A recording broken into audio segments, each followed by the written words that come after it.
জয়গুরু, সুপ্রভাত, হরি ওম। ওম অখণ্ড সংহিতা বা অখণ্ড মণ্ডলেশ্বর শ্রী শ্রীমৎ স্বামী স্বরূপানন্দ পরমহংসদেবের অমৃতময় উপদেশবাণী, বিংশ খণ্ড, স্বরূপানন্দ পাঠচক্র। যেখানেই যাও, অল্প দিনের জন্য সেখানে থাকিতে হইলেও একটি সাপ্তাহিক পাঠচক্রের অনুষ্ঠান করিবে।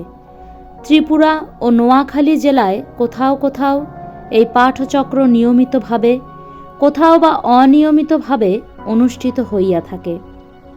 আমার কথিত বাণীর ও লিখিত পত্রের সুন্দর বাঁধানো খাতায় স্পষ্ট অক্ষরে অনুলিপি তৈরি করিয়া বহু খণ্ডে উহা বহু স্থানে নিয়মিত পঠিত হইতেছে। দেখিতে ইহা একটি তুচ্ছ কার্যক্রম, কিন্তু যদি দীর্ঘকাল এ কাজটি চলে, তাহা হইলে তোমরা ইহার শুভফল প্রত্যক্ষ করিয়া স্তম্ভিত ও চমকিত হইবে। সত্য চিন্তার মৃত্যু নাই, সত্য ইচ্ছার পরাজয় নাই।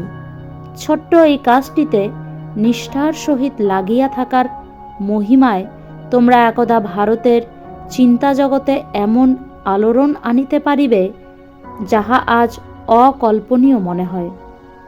চেষ্টা করিয়া কিছু তরুণ শ্রোতা সংগ্রহ করিতে হইবে।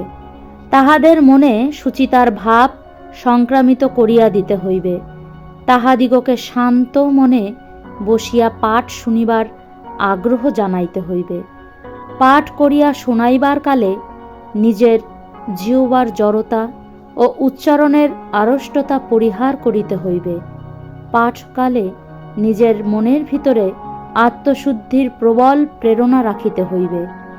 কাজ অতি সামান্য, অর্ধ ঘণ্টা কালই অনুষ্ঠান সমাপ্ত হইতে পারে, কিন্তু লাগিয়া থাকিতে পারিলে ইহার ফল অতীব প্রকাণ্ড এবং প্রভাব সুদূর প্রসারী হইবে।